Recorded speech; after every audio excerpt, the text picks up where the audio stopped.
inilagay nila ang kanilang sarili bilang guro para sila ay respetuhin. Yun po yung intention, para respetuhin. Hinihingi nila ang respeto. Iyon. Sa madaling salita, hiningi nila ang respeto sa pamamagitan ng paglagay ng titulo as Father of Faith, as Teacher of Faith. Yun po yung intention.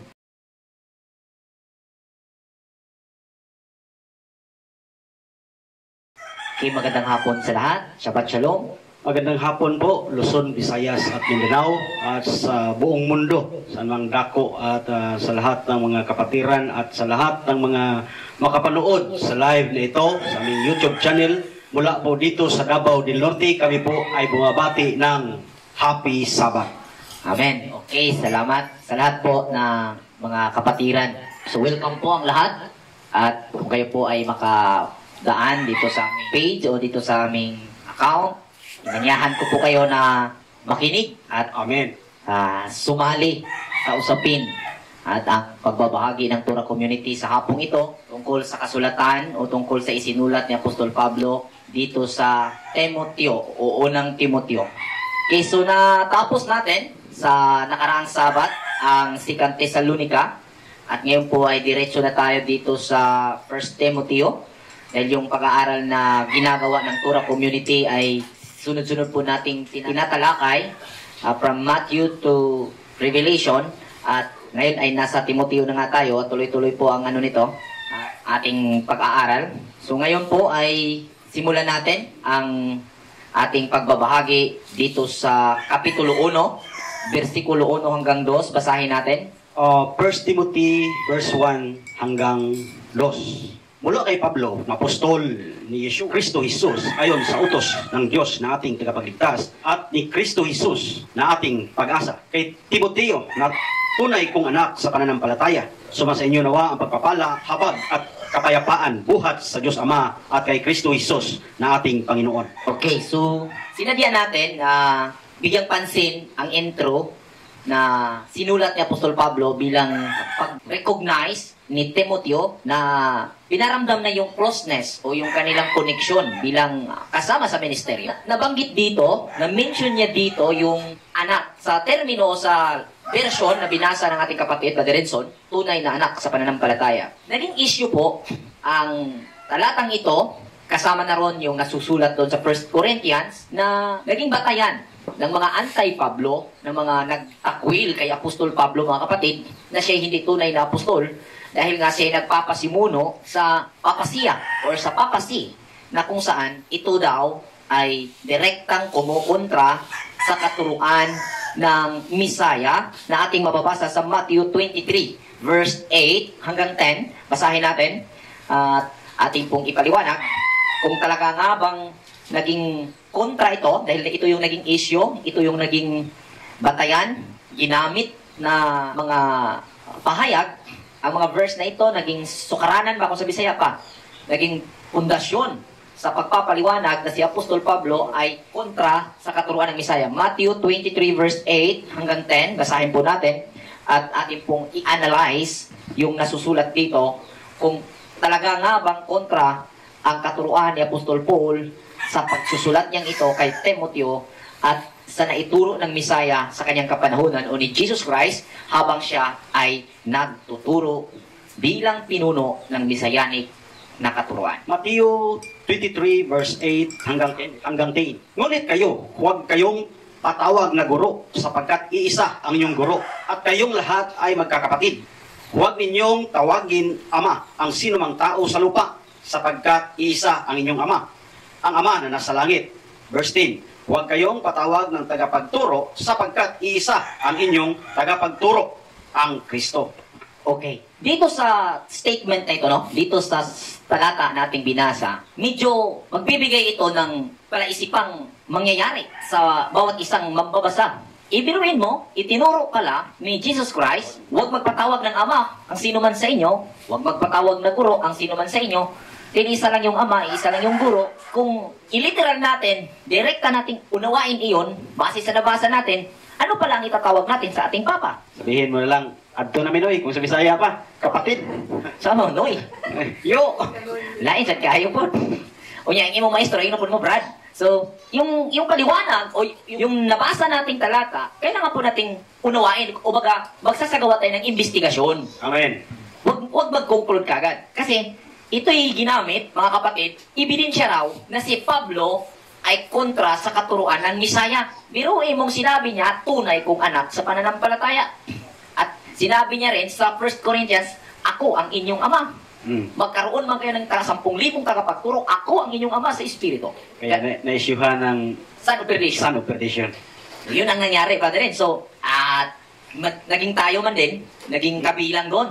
Ano din tayo sa ganong pagtuturo. Yung bukod natin sa ganong maling aral, isinasagawa natin sa makatarungang aplikasyon yung galit. Amen. Kumbaga, ito yung ekspresyon namin ng banal na galit sa ganong katuruan. Itutuwid at ipapaliwanag natin. Eksakto. So, bakit ganon yung talata nating nabasa na huwag magpatawag na ama, huwag magpatawag na tagapagturo? At alamin natin sino ang mga taong kinaharap ng Isaya sa panahong ito o kinaharap ni Jesus Christ. Dito, kung ating i-overlap yung pagbabasa, Pariseo. So, yung Pariseo, ito yung pinaka-strict na sekta kung saan napabilang nga dito si Apostol Paul. Ang nangyari kasi, ginamit ng mga Pariseo at Sadducees yung posisyon ba bilang leader para sila ay magparespeto. Baga, yung intensyon ng kanilang sarili na sila ay magiging guro, magiging ama ng pananampalataya ay ang purpose nila kaya sila nagpatawag o inilagay nila ang kanilang sarili bilang ama ng pananampalataya para sila ay respetuhin. Inilagay nila ang kanilang sarili bilang guro para sila ay respetuhin. Yun po yung intensyon, para respetuhin. Hinihingi nila ang respeto. Iyon. Sa madaling salita, hiningi nila ang respeto sa pamamagitan ng paglagay ng titulo as Father of Faith, as Teacher of Faith. Yun po yung intensyon.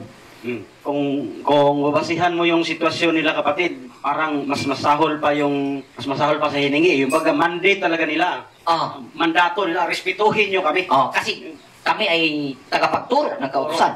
Kami ay naglilingkod sa Diyos. Ayun po yung dating eh. Alam naman po nating lahat, kapag ang respeto hinihingi, iniutos na respetuhin mo ako, piki yun. Kuha niyo po? Eksakto. Kapag ang respeto na ginagawa ng tao ay inutusan mo na respetuhin siya, kapag ikaw ay rumispeto at inutusan ka lang na respetuhin mo ako, peki yun. Scam yun. Scam yun. Totoo yun. Dahil ang tunay na respeto, kusa yun. Amen.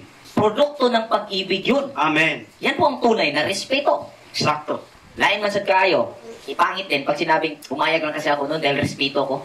Mali yun eh. Mayroon nga yan, kapatid eh. Respeto sa harapan pagka talikod na, sarap sa pakin ng kapal na mukha nun. Ganun ba? Fake.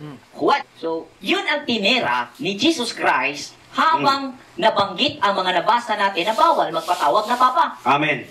Kung ito ay ginawa ng isang tao na siya ay naglagay sa titulo para ay irespeto. Amen. Kaya nga, madalas naming inuulit dito na hindi tayo magbabasi sa nabasa lang. Amen. Kasi pag magbabasi tayo sa nabasa lang, gaya ng verse na ito, talagang malilito ka at ito ang dahilan na naging son of perdition si Apostol Paul. Yan. Kaya kailangan, hindi doon lang natapos sa nabasa lang. Kailangan mong usisain at analisahin ang sitwasyon kung bakit nasabi yun, sinong sinabihan nun, anong mga taong nandyan harapan at sa harapan nila at ano ang kultura. Magaling naman ang mga ano dito eh. Kasi ito yata yung tunay na paggamit ng homiletics at ano yun? Hermeneutics at homiletics. Andyan yun. Yung kabuang investigasyon ang maging basihan. Amen. Hindi yung isang itsura lang, hindi yung isang side lamang. So malinaw sa atin ha, yun ha mga kapatid, hindi against si Apostol Paul sa katuruan ng Misaya na ating binasa ngayon sa Matthew 23 verse 8 to 10. Dahil kung ating unawain ang isinulat, yung tipo ng pagkasulat o tunada ng pagsusulat ni Apostol Pablo sa kay Timoteo, ito ay sinabi niyang tunay kong anak dahil ito po yung pag-express ni Apostol Paul para ipadama ang kanyang tunay na koneksyon o yung bigat, yung importance ng kanilang relasyon bilang kasama sa ministry. Amen. Kung sabihin ba ni Apostol Pablo na anak, inutusan na ba niya si Timoteo na tawagin mo ko Papa dahil tinawag kitang anak? Example na lang o ganito. May isang birthday party na kung saan nag-birthday yung anak at nagsagawa ng birthday party yung tatay. Mayroon siya mga bisita. May mga bisita siya. Siyempre, mga close friend ng tatay. So, tinawag yung birthday girl o birthday boy. Tinawag. Sinabi, halika rito. Tinawag ng isang kaibigan ng tatay, halika dito anak. Ganito, kumusta ka anak? Saan ka nag-aral? Anong ilang taong ka na? Anong ginagawa mo ngayon? Anong hilig mo? Maganda yan anak. Ibig bang sabihin, yung ganong ekspresyon o ganong pagsasagawa ng isang kaibigan doon sa anak ng kanyang kaibigan, nagpapatawag na siya na tatay? Di ba pwedeng yun yung kanyang pamamaraan para iparamdam sa bata na kung ano yung love ng tatay, ganon din ang love ng kaibigan ng tatay na kumbaga, yung kaibigan ng tatay na naroon sa birthday is extension or part ng pagkatatay ng kanyang tatay. So, ganun po din yung kay Pablo. Pagpapadama yun ng importance sa kay Timoteo bilang kasama sa ministeryo. Yun ha? Klaro tayo. Amen. Hindi po kontra si Apostol Pablo. Tuloy natin ang ibang usapin. Intro pa lang yun mga kapatid. Dito tayo sa verse 3 hanggang verse 7 at atin pong basahin at atin pong analisahin.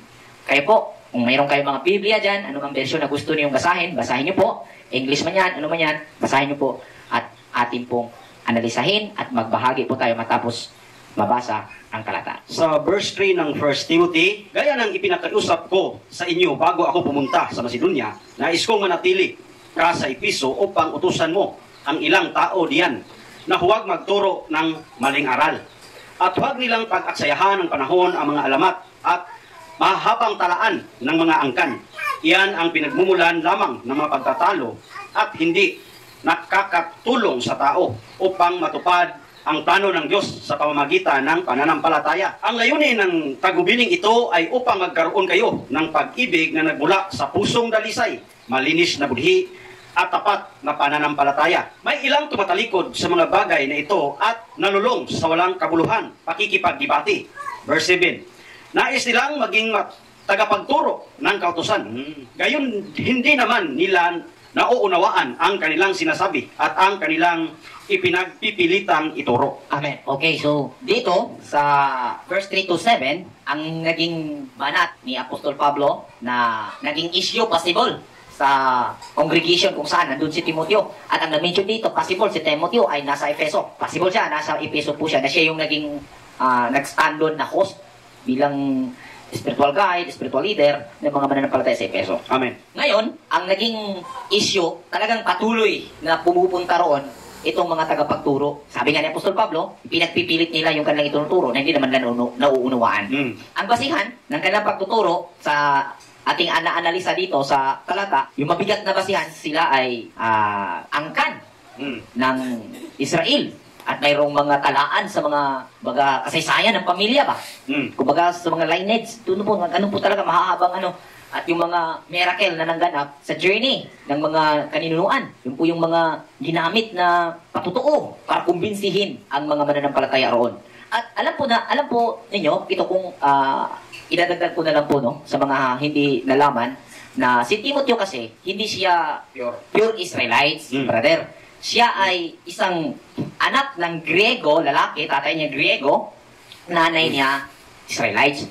Sakto. So, ang nangyari, baba yung tingin sa kanya ba? Mababa yung tingin sa kanya, dating sa paningin ng mga Hudyo, kapag ka ikaw ay Griego, hindi ka kabilang sa pangako. Yun yung nakasanayan. Dito nagkaroon ng debatihan, sinaway ni Apostol Pablo, posible na na-engage si Timoteo dahil siyempre naman, may pride naman yung tao.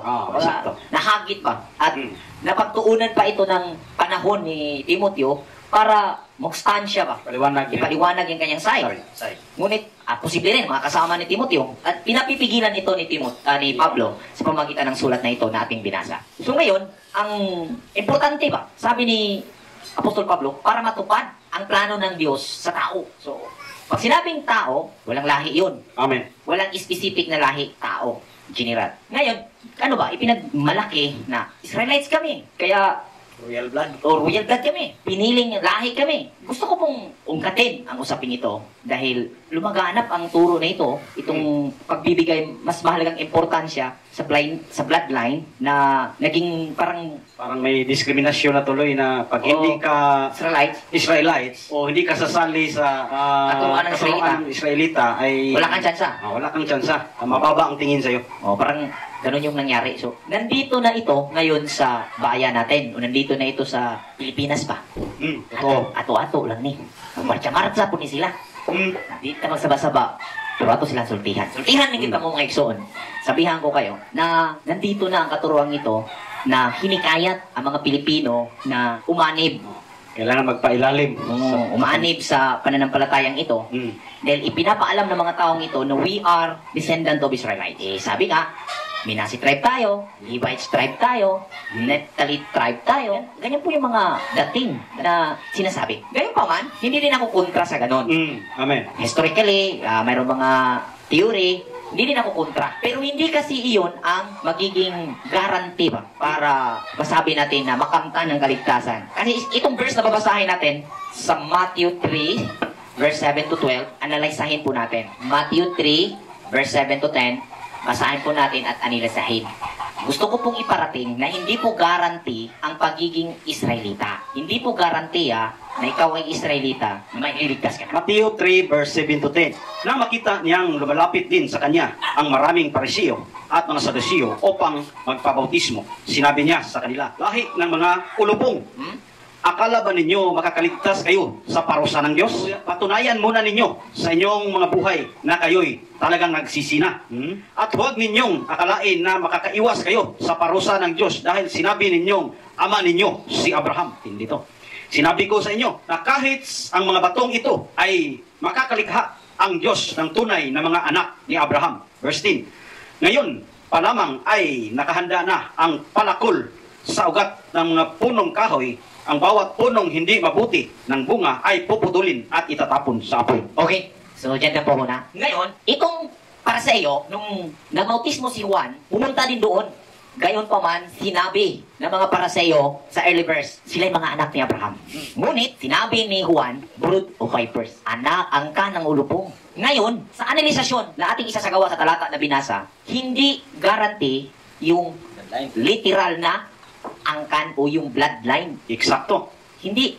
Sinabi mismo ni Juan dito sa talata, sabi niya, di ba niyo alam, sa pamamagitan ng mga batong ito, kaya ng Diyos na lumikha ng mga tunay na anak ni Abraham. Sa pamamagitan ng mga batong ito, kaya ng Diyos na lumikha ng mga tunay na anak ni Abraham. So yung bato na tinutukoy ay tumutukoy ito sa salita. Amen. Yung batong ito, yung salita na tinutukoy ni Juan, yung kanyang ipinangangaral. Sabi nga, si Kristo ang bato sa pamagang, sa panulukan.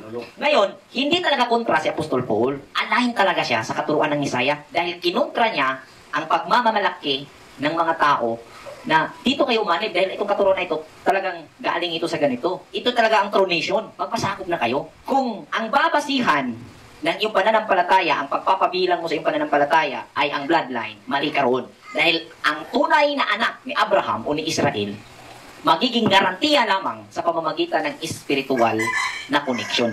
Amen. Ibig ko pong sabihin, kung ano yung ugali nila, at yun din ang magiging pag-uugali mo, magiging karakter mo, saka mangyayari na ikaw ay bilang sa mga anak ni Israel. Amen. Klarado naman kapatid kung kahit analisahin mo lang na ang Diyos ay makatarungan at mahustisya. Ngayon, kung sa pamamagitan ng bloodline, garanti na upang maligtas ka, wala nang hustisya at hindi na makatarungan ang Diyos yan. Kahit gumawa ka ng masama, kung ikaw ay umanib sa angkan ng royal blood o sa dugong pinili, kung tatawagin, ay okay na. Samantalang, kung hindi ka bloodline, tapos gumawa ka ng mabuti, kawawa ka. Saan hustisya doon? Yun na nga pagka pinili ka, pinili. Pag hindi pinili, wala tayong magagawa. Kalukuhan pangunawa yun. Saan hustisya doon? Ang pinili na pag-uugali, ang pagka-pinili, hindi po tumutukoy sa bloodline, hindi tumutukoy sa pag-uugali. Amen. Kung yung pag-uugali mo ay pagkamatuwid, ay piniling ugali yan. Yun. Na umiiral o pinapairal dito sa sanlibutan. Sa John chapter 8 verse 31 to 41, nangyari po ito sa kapanahonan ni Jesus Christ. Si Jesus Christ mismo ito kung saan pinagmamalaki rin ng mga Pariseo roon sa kanya na sila ay mga anak ni Abraham. Basahin natin. John chapter 8 verse 31 to 41. Sinabi naman ni Yeshua or Jesus sa mga Hudyong naniniwala sa kanya, kung tinutupad ninyo ang aking aral, kayo nga'y tunay na mga alagad ko. Nakikilala ninyo ang katotohanan at ang katotohanan ang magpapalaya sa inyo. Sumagot sila, kami ay mula sa lahi ni Abraham at kailanmay hindi kami naaalipin ninuman. Paano mo sasabihin palalayain kami? Sumagot si Jesus, pakatandaan ninyo, ang namumuhay sa kasalanan ay alipin ng kasalanan. Ang alipin ay hindi kabilang sa pamilya sa habang panahon. Subalit ang anak kabilang magpakailanman. Kayo'y tunay na lalaya kapag pinalaya kayo ng anak. Nalalaman kong mula kayo kay Abraham. Ngunit pinagsisikapan ninyo akong patayin sapagkat ayaw ninyong tanggapin ang aking mga aral. Ang nakita ko sa aking ama ang siya kong sinasabi sa inyo at ang narinig ninyo sa inyong ama ay siyang namang ginagawa ninyo. Sumagot sila, si Abraham ang aming ama. Sinabi sa kanila ni Jesus, kung kayo'y tunay na anak ni Abraham, tinuraran sana ninyo ang kanyang ginawa. Sinabi ko lang ang katotohanan, narinig ko mula sa Diyos. Ngunit pinagsisikapan ninyo akong patayin. Hindi ganon ang ginawa ni Abraham. Ang ginawa ninyo'y tulad ng ginawa ng inyong ama. Okay, so ang iyong ama dito ay sinabi ni Juan, kayo'y mga anak ng ulupong. Yung ulupong means ahas. Ahas. Yung ahas, original ng unang lumutang sa scripture sa Genesis chapter 3, kung saan hindi ito tumutukoy sa literal na ahas tulad ng pangunawa na isinasagawa habang binasa, literally, ginanap ang pangunawa habang binasa. Hindi ito ahas na literal na nandoon, kaharap sa tao. Ito ay ang wise attitude na mayroon ang bawat isa sa atin. Amen. Kung saan, sinabi nga ni Jesus Christ, be wise like a serpent and be humble like a dove. Yung pong serpent dito, yung ulupong dito, yung ama nila, yun po yung ugaling tuso na nasa bawat isa na naging kanilang sinundan at pinakinggan sa pamamaraan nila sa buhay. Yun po ang naging tatay nila. Eksakto. Hindi ang anak. Kaya, ang sabi niya, ang alipin ay hindi kabilang sa pamilya. Kahit sila ay literally bloodline ni Abraham, ngunit sila ay alipin sa paraan na pinakinggan nila ang tusong ugali na nasa kanilang unawa at yun ang sinundan sa kanilang pagsasagawa daily life, yun ang nagpapaalipin sa kanila. At kung alipin ka sa kasalanan, hindi ka kabilang sa pamilya. At sinabi, hindi kayo mga anak ni Abraham. So, literally, anak ni Jesus Christ, bloodline, sila ay mga anak ni Abraham. Pero nung ipinaliwanag ang espiritual na unawa, kung ating i-analisa ang statement ni Jesus Christ, hindi sila mga anak ni Abraham. Sabi niya, kung kayo'y tunay pa ng mga anak ni Abraham, tularan sana ninyo ang ginawa ni Abraham. So, ibig sabihin, yung pagkwinta pala sa pagkaanak ni Abraham, being descendant of Abraham, ay hindi pala bloodline yung kukwintahin, brother.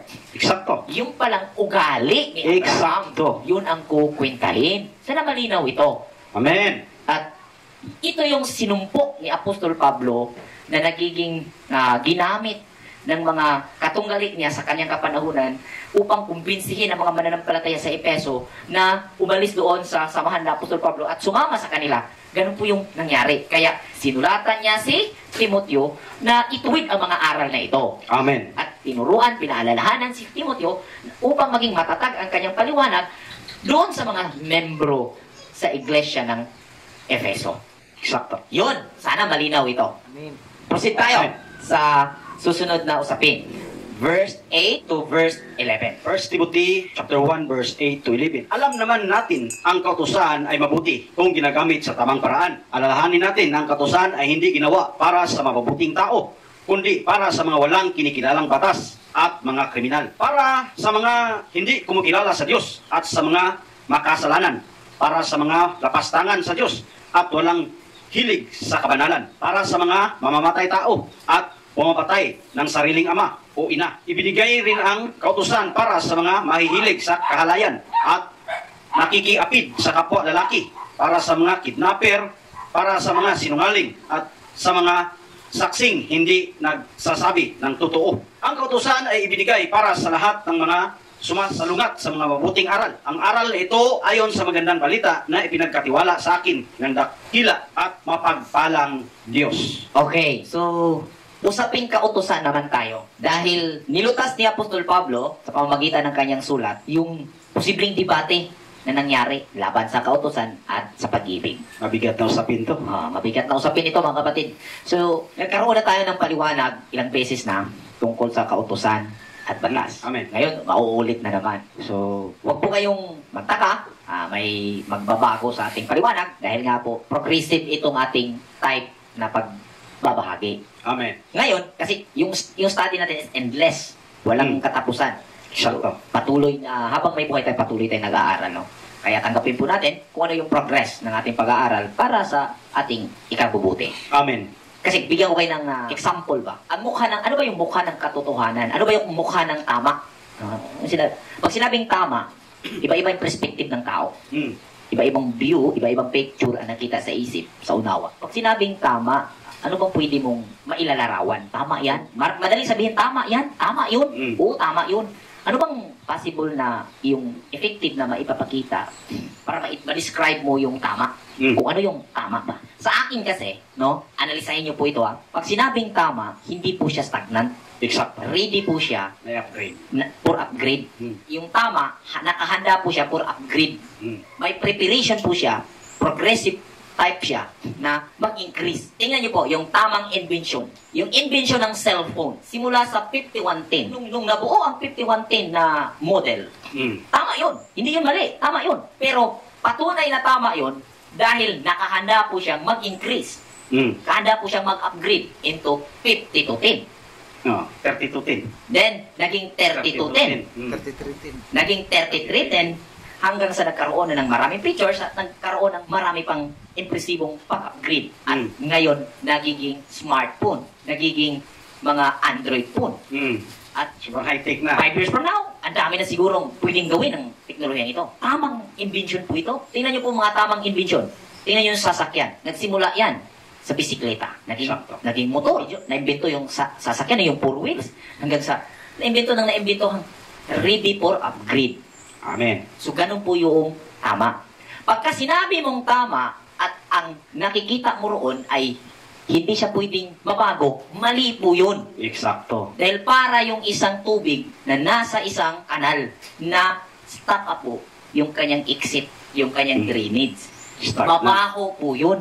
At full of bacteria po yun dahil stagnant ang tubig na yun. Yung tubig sumasalamin sa karunungan. Pag hindi nag-increase, stagnant yan, mabaho yan, hindi yan mabuti. Kaya tingnan nyo, ang instruction ng mga Libita na ginawa ni Moses para sa mga Libita, ang tubig na kukunin para sa paglilinis, yung flowing water. Amen. Hindi po yung stagnant water.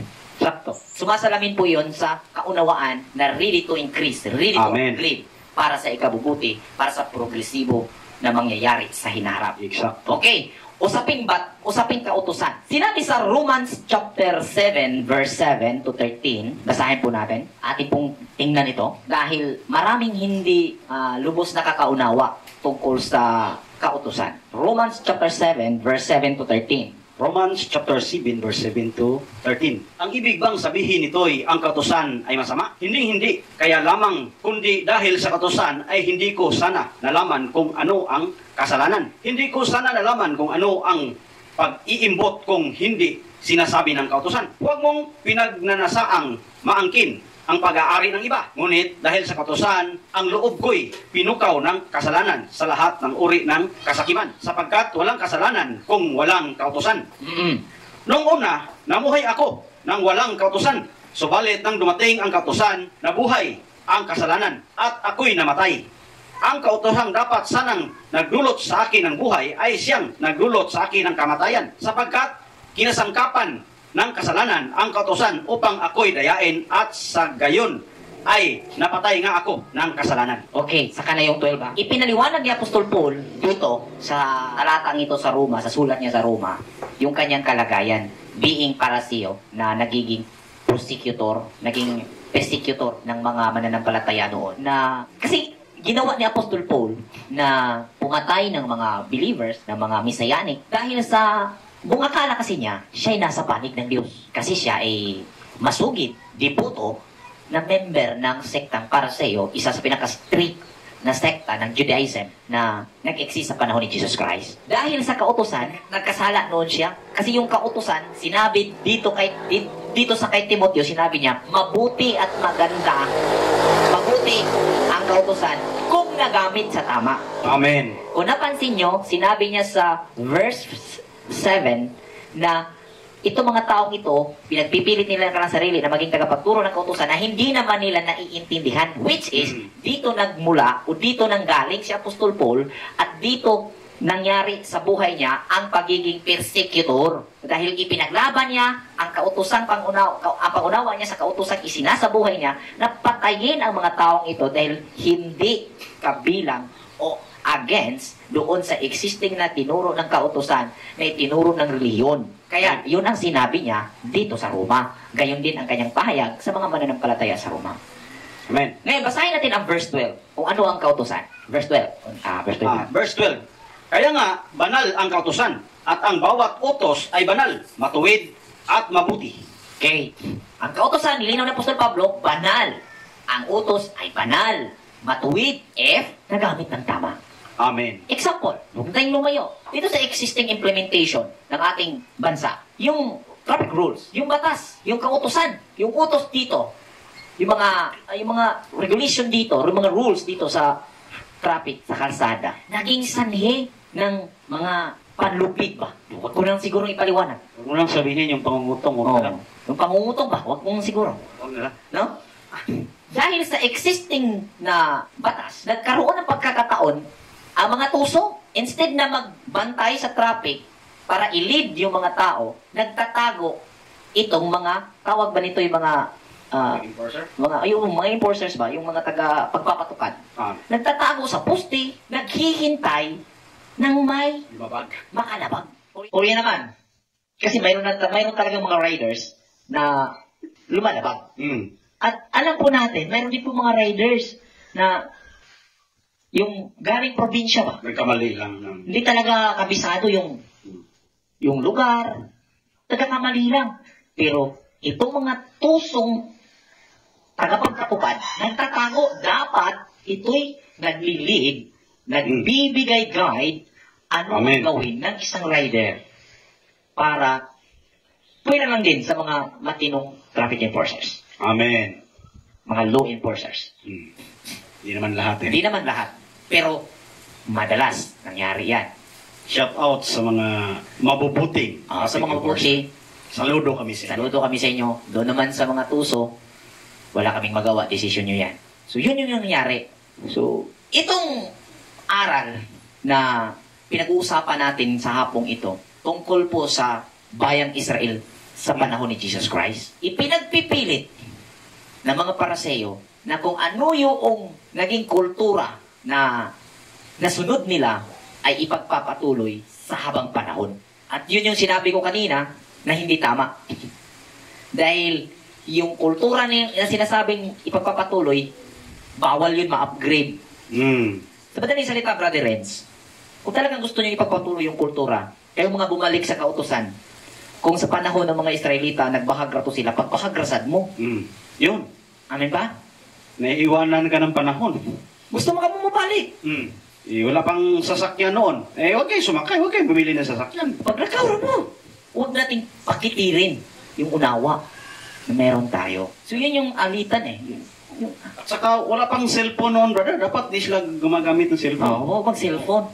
Balik kultura Yung kultura, na-assemble yun para sa identity ng pagkamatuwid. Amen.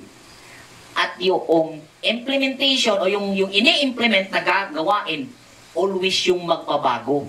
Magbabago yun. Sa ayaw mo sa gusto, magbabago yun. Amen. Dati walang bahag noon, ngayon brief na. Boxer na nga Boxer shorts na. Diba? Yung gusto mo ng stagnant, di magbahag ka. So, pag sinabing batas, kautusan, kasi sa version natin ginasa, ginamit dito kautusan. Pag tingnan natin sa English is laws. Law. Pag tanaw na to sa Bisaya, balaod. Kung tingnan natin sa Bisaya, balaod. Kung mingon kag balaod, kung sabihin mong batas, ito'y malawak na termino. Sakto. Kung saan, kung ating titingnan, ito yung tama bang pins, yung oral, ng isang bayan, ng isang Isang city. ng isang tawag nito, nation, o ng isang mamayan, o ng isang community. Pins yan. Ang pins kasi, ito'y protection sa labas at sa mga, kung sa preso, para hindi makalabas. Yun yung batas. At kung ating overall na tingnan, ang batas, pag sinabing batas, ito'y malapad na termino. Kung saan nandoon ang decrees, tungkol sa action, tungkol sa kultura, tungkol sa mga rules, mga regulations, nasa ilalim ng, yan po yung meaning ng batas. Amen. Pag sinabing batas, nasa ilalim po dyan ang mga rules, mga regulations, mga decrees, mga ordinance, mga order sa korte, mga judicial order, mga ganun po. Yan po yung meaning ng batas. Ang batas, kung tingnan mo, yung purpose niya, kasi ang anuhin natin dito, ano yung meaning ng batas? Ano yung purpose ng batas? Yun ating titingnan. Ano ang meaning, ano yung definition ng batas? Ang definition ng batas, ito'y protection ng matutuwid at parusa ng mga masasama. Yan po yung definition. So, pag sinabing meaning, andun po yung nasa ilalim po nito para ma-serve yung definition sa batas para maipakita, maibigay, andun po yung decrees, andun po yung regulations, andun po yung rules, andun po yung ordinance pag sinabing batas. Andun po yung mga mandates. Yan po yung nasa batas. At yung mandates, nagbago-bago po yun. Sakto. Yung mga ordinance, nagbago-bago po yun. Amen. Base sa panahon at sitwasyon na naging kaugnay doon sa nilapatan ng batas. Amen. O ilalim ng nasabing batas. Sakto. Pabago-bago po yun. At yun ang dapat maunawaan natin dito sa usapin na binahagi ni Apostol Pablo. Kasi wala na daw ang batas. Wala na daw ang kautusan. Ang wala ng kautusan at batas, yung sa panahon nila Moses. Pero yung batas na sinasabing batas na patuloy na naging pins o naging proteksyon, naging bakod, andun pa rin. Tingnan nga natin sa Roma Kapitulo 3, versikulo 31. So, wala na yung batas sa panahon ni Moses. Tama yun. Yung patayin na magtrabaho sa araw pamay, wala na yun. Obsolete na yun eh. Roma 3, verse 31. Pinapawalang saysay ba namin ang kautusan dahil sa pananampalatayang ito? Hindi. Hinding-hindi. Sa halip, pinagtibay pa nga namin ito. Kita mo? Huwag niyong paratangan si Apostol Pablo na nagpawalang bisa sa kautusan. Pinagtibay pa nga pala eh. Pinatibay eh. Ang pinatibay niya dito, yung function ng law. Amen. Kung saan protection Sa mga mabubuti. sa mga mabubuti at parusa sa mga masasama. Eksakto. Ang sinabi niyang nawala na yung pong mga ordinances na na-build, Doon sa na-assemble doon sa panahon ni Moses. Alangan naman, ibalik mo yung ordinance sa panahon ni Moses, wala ka naman sa panahon roon. Eksakto. Iba rin ang dating kung yung ordinance o yung mga rules and regulation, mga decrees na panahon sa state of Israel, sa pamumuno ni Moses, ngayon mo dadalhin at di mo pwedeng dagdagan, di mo pwedeng i-upgrade base sa sitwasyon na tinaroonan natin. Wala tayong batas ngayon against cybercrime. Wala tayong batas ngayon against drugs. Magandang example yung... So legal na yung drugs ngayon. Yung keep of the grass, brother. Yung example. Maganda yun. Yung, langan naman, example yung ordinance, or city ordinance. Yung city ordinance is kumuha yun ng authority mula sa batas. So yung ordinance sa city, naglagay doon sa plaza ng ano po yung tawag doon na baga regulations. Ano po doon na sinasabing wag apakan yung tanim. Yung tanim. Ngayon, isinulat niya dyan 500 ang multa. Dumating ang summertime. Namatay ang grass. Namatay ang damo. Pero nandun pa rin yung mandate. Nandun pa rin yung kautusan na mula sa batas. Nandun pa rin yung mandate. May silbi pa ba? Ngayon, effective pa ba yun? Wala na yung damo. Wala na damo doon eh. Ganon din ang dapat maintindihan natin dito sa pagsusulat ni Apostol Pablo. Amen. Wala na yung mga batas o mga kautusan na ginawa ni Moses para sa kanyang kapanahunan. Obsolete na yun. Eksakto. Tama yun. Pero yung batas talaga, andun pa yun kasi mawala man ang lahat, mananatili pa rin yung batas. Ang batas ay batas. Ang batas ay batas pa rin. Hindi talaga mawawala yung batas. Yun ang mahirap, kapatid, dahil pag ang tao ay bumabasa sa Biblia, general niyang iniisip na siya ang sinasabihan. Yun yung problema. Yun ang malaking problema. Yung concept na gusto namin sundin yung utos ng Diyos at ang sinabi ng Diyos kay Moses, Patayin. Patayin na magtrabaho sa araw pa mamahinga. Yun. Sige nga, gawin mo. Paano mo gawin yan ngayon? Kung may community ka, gawin mo. Gusto mo kayang sumunod sa batas ng Diyos? Hindi po practical. So, pag sinabing utos ng Diyos, isa lang yun, mamuhay ng matuwid. Eksakto. At ang sinabi ni Apostol Paul, kapag kang isang tao matuwid, hindi nangangailangan ng kautusan at batas. Amen. Pag sinabing kautusan, may dalawang ano po yun. Yung kautusan na naasimbol sa pamamagitan ng batas, o yung utos na sinasabing nag-asimbol sa batas ng kautusan. Eksakto. Kung saan itong utos, ito yung spiritual. Amen. Ito yung matatanggap ng tao sa kanyang budhi. Amen. Yun yung divine commandments. Divine commandments of God. Yan po yung utos. Kung saan, yun yung pinakaulo. At dahil sa kasamaan, mababasa natin yan sa Galatia 3, verse 19. Dahil sa kasamaan ng tao, inilagay ang batas. Dahil hindi lubos na sinunod ng tao ang utos. Yung utos, yun po yung divine commandments. Yung divine command ng God. Divine commandments. Na kung saan, dito po, nare-receive sa part ng ating sarili, sa ating inner, kung sa Tagalog pa, budhi, kung sa Bisaya, sa atong conscience, sa atong inner personal.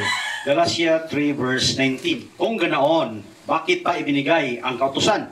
Ibinigay ito upang maipakita kung ano ang paglabag.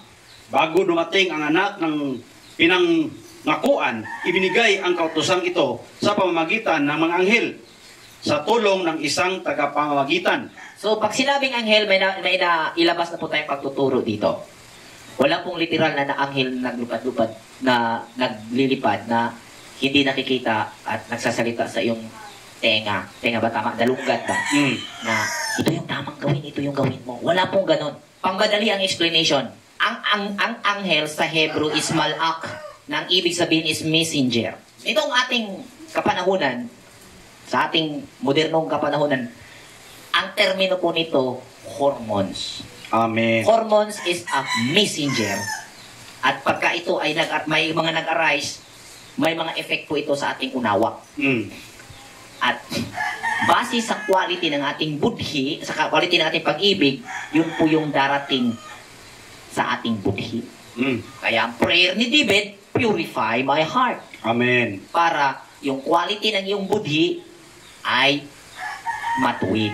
Amen. Kasi pag hindi, mas malaki ang tsansa na ang lilitaw dyan sa iyong budhi, sa iyong inner personal, ang mas malakas na boses na maririnig mo dyan, hindi yung Christ voice, hindi yung tinig ng Kristo, kundi yung tinig ng ulupong. Eksakto. Yung serpent spirit, yung Satan.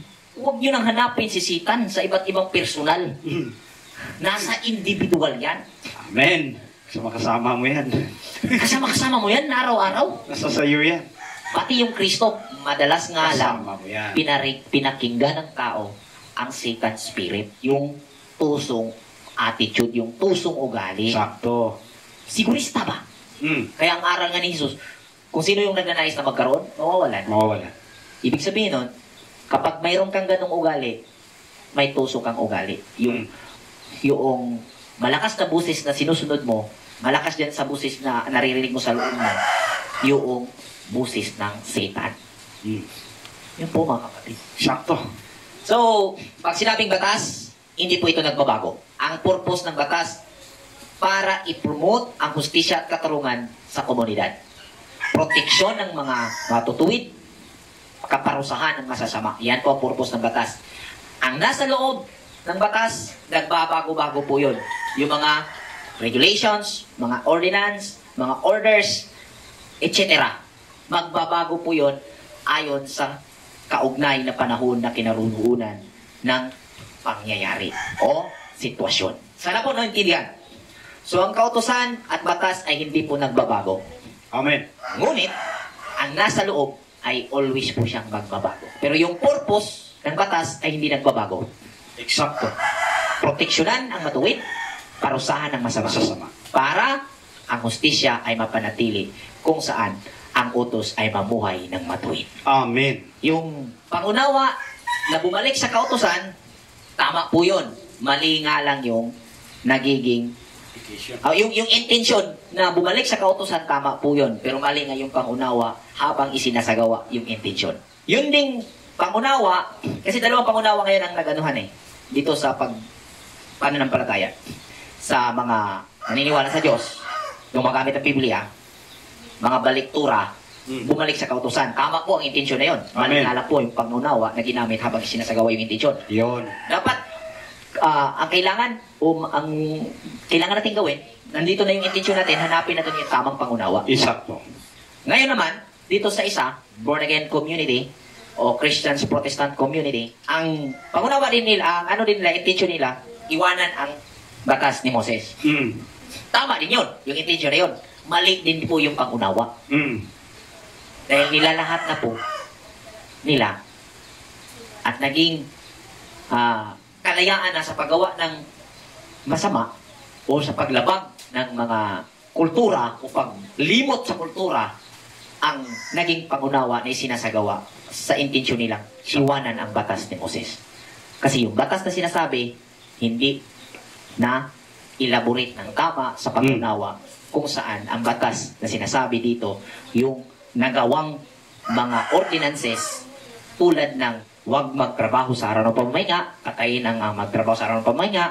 Sa kultura na in-implement na rules, na regulation nila, kapag namatay ang tatay namatay ang isang asawa, at may kapatid, yung asawang lalaki, may kapatid na lalaki, at wala silang anak sa kanyang asawa, take over agad yung anak, yung kapatid, yung bunso, hanggang sa mabigyan ng anak ang isang babae na naging asawa ng kanyang kapatid. At yung panganay na anak nila, maging pangalan, dadala sa pangalan ng panganay. Kayo mga bumalik sa Torah, balik Torah man kayo. Ibalik nyo yan. Sige nga. At isa pa, brother, ito, yung batas na ginawa, yung ordinance o yung regulations, yung na-implementa ni Moses sa panahon niya, yung batas ng lupa. Yun. Kapag nagbinta ka, kapwa Israelita, binintahan mo, pagdating ng 7 years, isasauli mo yung lupa. Sige nga. Tingnan natin yung pag-ibig nyo sa pagsunod sa kautusan. Sa inyong pangunawa. Isasagawa nyo nga. Iuli ko, no? Iyon ang mahirap, kapatid. Di ba ka magyaw-yaw? Dahil sumusunod nga sa batas, pero pinipili-pili lang. Pagkapabor lang inyong ipili. Dili siya compatible, dili siya suitable tungod kay sayop ang inyong pangunawa. Yes.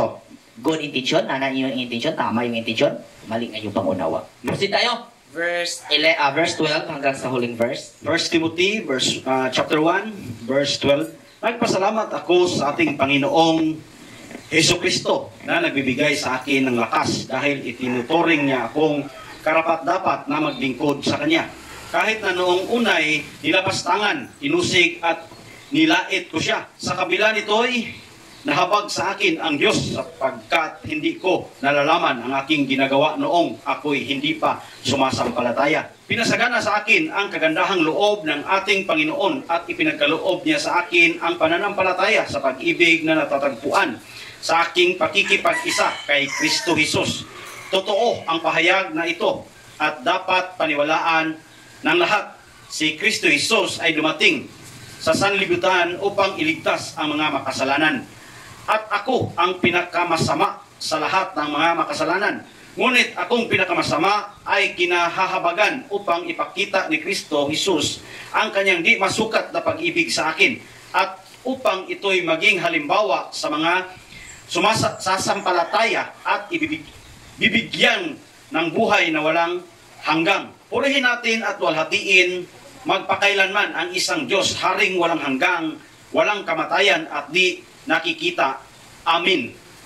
Timoteo, anak ko, ang mga bagay na ito ay tinatagubilin ko sa iyo, ayon sa mga pahayag na sinabi tungkol sa iyo. Sa pamamagitan nito ay masigla kang makipaglaban, nataglay ang matibay na pananampalataya at malinis na budhi.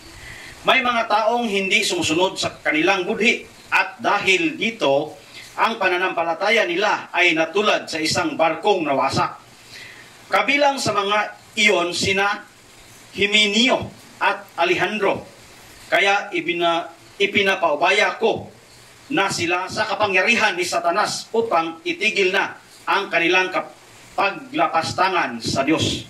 Okay, so in-inspired ni Apostol Paul si Timoteo.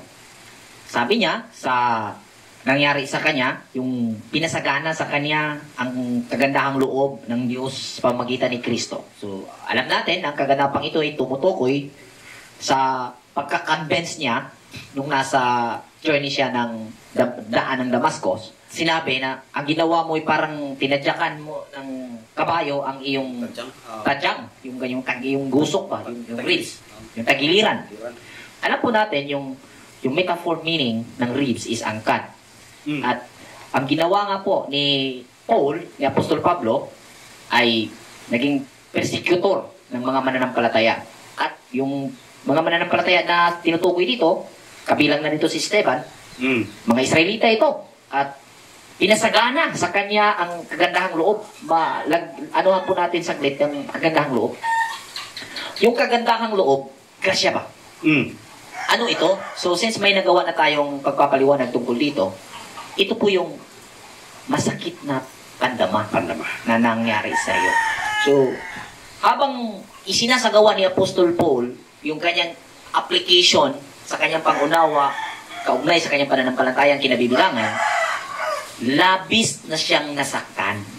Labis nang nasaktan si Apostol Pablo. Patuloy na siyang pumapatay, patuloy na tumutugis, sa loobin niya ay nasaktan siya ng labis. Yun ang tinasabing labis na pinasagana ang kagandahang loob. Dahil yung kagandahang loob na ibinigay ng Diyos sa tao is yung pong pandamang sakit na pandama. Amen. Yung bang makaramdam ka ng sakit. Kasi pagka ang isang tao nakakatama pa yan ng sakit, buhay pa yan. Amen. Okay pa yan. Pero pag hindi na yan nakadama ng sakit, manhid na, wala na yan. Sumbi na yan.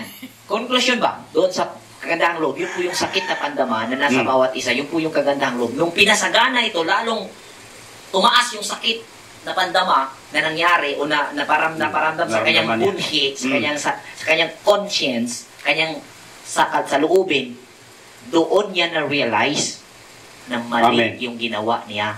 At nasabi niya, yun yung kapangyarihan ng Diyos. Amen. Kasi against sa sistema ng pagkamatuwid na pinapairal sa sanlibutan, yung sanlibutan dito, yung ating buong unawa, yun yung universo, kung saan salungat ang ginagawa niya.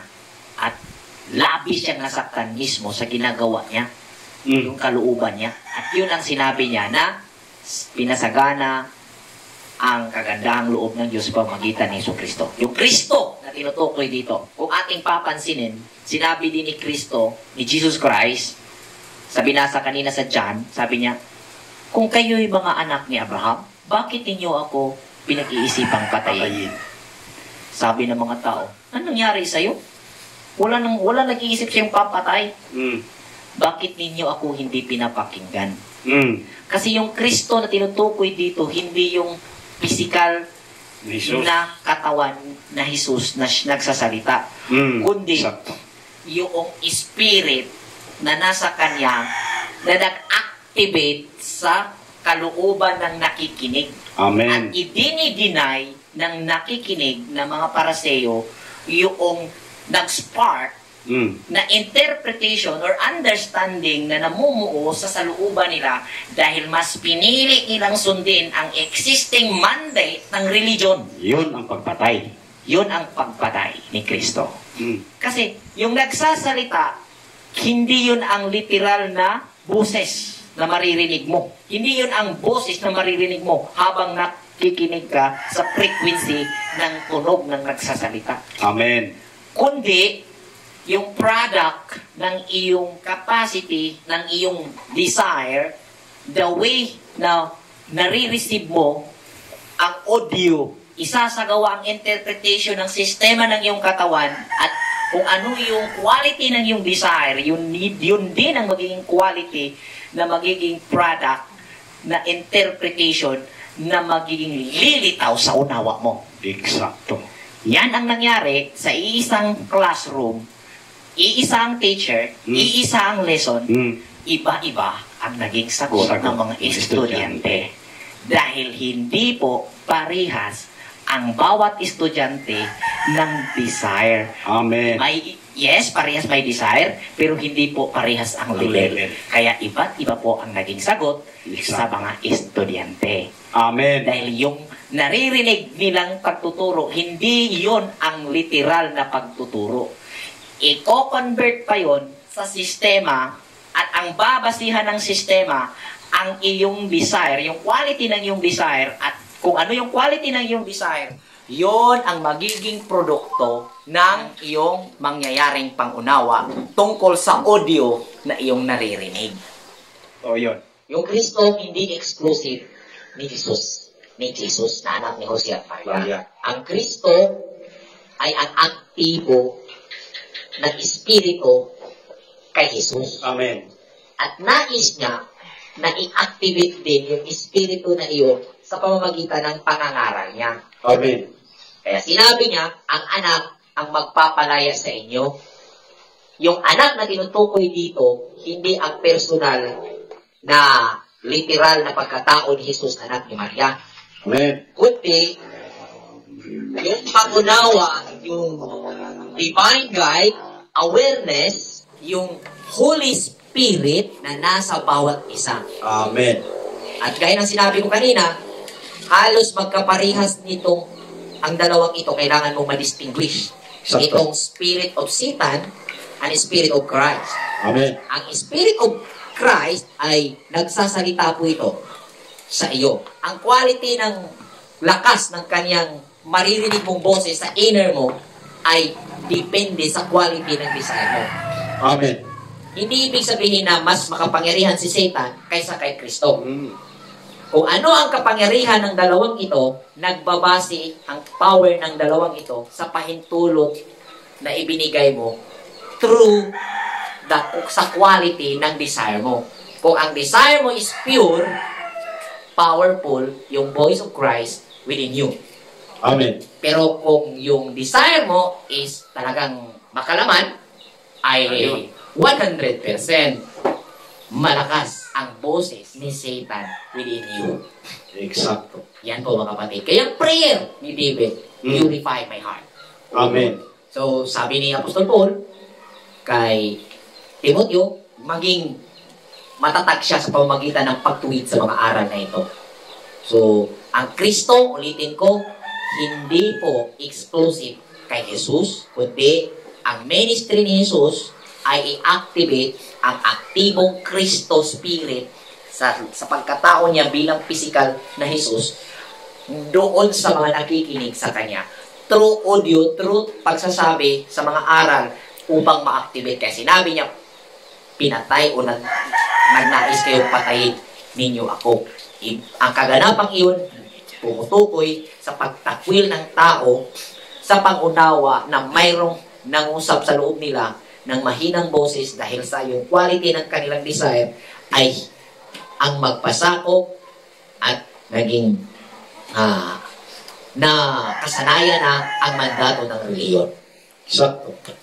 So, salamat sa ating lahat at magandang hapon. Dito po nagtatapos ang ating pag-aaral sa 1 Timothy chapter 1. Nawa nakatulong po ito at naging pagpapala po ito sa lahat ng mga makikinig at inanyahan po kayo mag-analisa sa ating mga naibahagi. Amen. At kayo po ay malayang makapag-communicate sa amin, maka-chat, maka-message po kayo sa amin, Facebook account, sa mga member na nakikita ninyo.